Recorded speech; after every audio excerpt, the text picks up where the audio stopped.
দেশ ছেড়ে পালিয়ে যাওয়ার পর থেকে একের পর এক শেখ হাসিনার নানা কুকীর্তি বেরিয়ে আসছে। রাজনৈতিক ভিন্নমত পোষণকারীদের দমন করতে আওয়ামী লীগ সরকারের সময়ে বহু মানুষকে গুম করা হয়। যে গোপন কারাগারে গুম করা হতো সেই জায়গাটার ছদ্মনাম হলো আয়নাঘর। শেখ হাসিনার আস্থাভাজন বাংলাদেশের সামরিক বাহিনীর গোয়েন্দা সংস্থার কিছু অসৎ অফিসার এই আয়নাঘর পরিচালনা করত। মাসুদ অফিসিয়ালের এই ভিডিওতে আলোচনা করা হবে শেখ হাসিনার গোপন কারাগার সম্পর্কে। বাংলাদেশের প্রতিরক্ষা বাহিনীর গোয়েন্দা সংস্থা directorate general of forces intelligence বা ডিজিএফআই হিসেবে পরিচিত। অভিযোগ রয়েছে যে DGFI counter terrorism department bureau বা সিটিআইবি আয়নাঘর নামে পরিচিত কুখ্যাত কারাগারটি রক্ষণাবেক্ষণ করে থাকেন।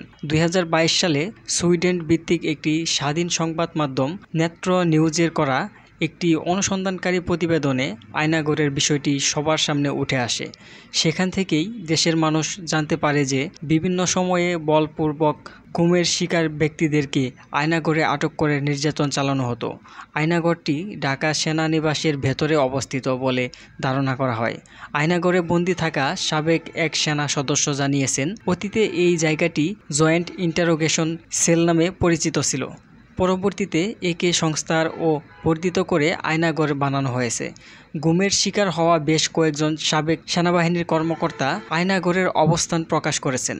তারা জানিয়েছেন, এই আয়নাঘরটি ডিজিএফআই অফিসের ঠিক পেছনেই অবস্থিত। এখানে কমপক্ষে 16টি কক্ষ রয়েছে, যেখানে একসাথে 30 জনকে বন্দী করে রাখা যায়।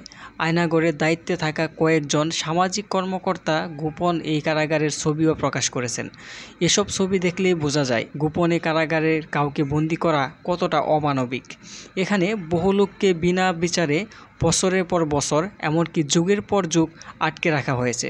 আয়নাঘরের বন্দীদের একজন বলেন, এসব কয়েদখানার দেয়ালে বহু লোকের নানা রকমের আত্মনাদ খোদাই করে লেখা আছে। কত লোককে যে এখানে ধরে নিয়ে যাওয়া হয়েছে তার কোনো ইয়ত্তা নেই। সবাইকে যে এখানে দীর্ঘ সময় বন্দী করে রাখা হয়েছে এমনটাও নয়। অনেককেই ছেড়ে দেওয়া হয়েছে, আবার অনেককেই এখান থেকে হত্যাও করা হয়েছে। আয়নাঘরের বন্দীদের নির্যাতনের কথা শুনে যে কোনো হৃদয়বান ব্যক্তির মনে হবে এমন অমানবিক পরিবেশে দীর্ঘদিন বন্দী করে রাখার চেয়ে কাউকে হত্যা করাটাও অনেক ভালো। অভিযোগ রয়েছে, ডিজিএফআই এর কিছু অসৎ কর্মকর্তা শেখ হাসিনা সরকারের কাছ থেকে অবৈধ রাজনৈতিক সুবিধা নেওয়ার জন্য এসব কর্মকাণ্ড করেছেন। আওয়ামী লীগ সরকার ক্ষমতায় থাকাকালীন বিচার বহির্ভূত হত্যা, নির্যাতন এবং জোরপূর্বক গুমের অভিযোগগুলো বরাবরই অস্বীকার করে এসেছে। হাসিনা সরকার পতনের পরপরই এ ধরনের মানবতা বিরোধী অপরাধের প্রমাণ হাতে নাতে পাওয়া যায়। বাংলাদেশের শীর্ষস্থানীয় একটি সংবাদপত্রে বলা হয়েছে, শুধু ঢাকা সেনানিবাস নয়, সারা দেশে বিভিন্ন স্থানে এরকম আরও বেশ কিছু আয়নাঘর থাকতে পারে।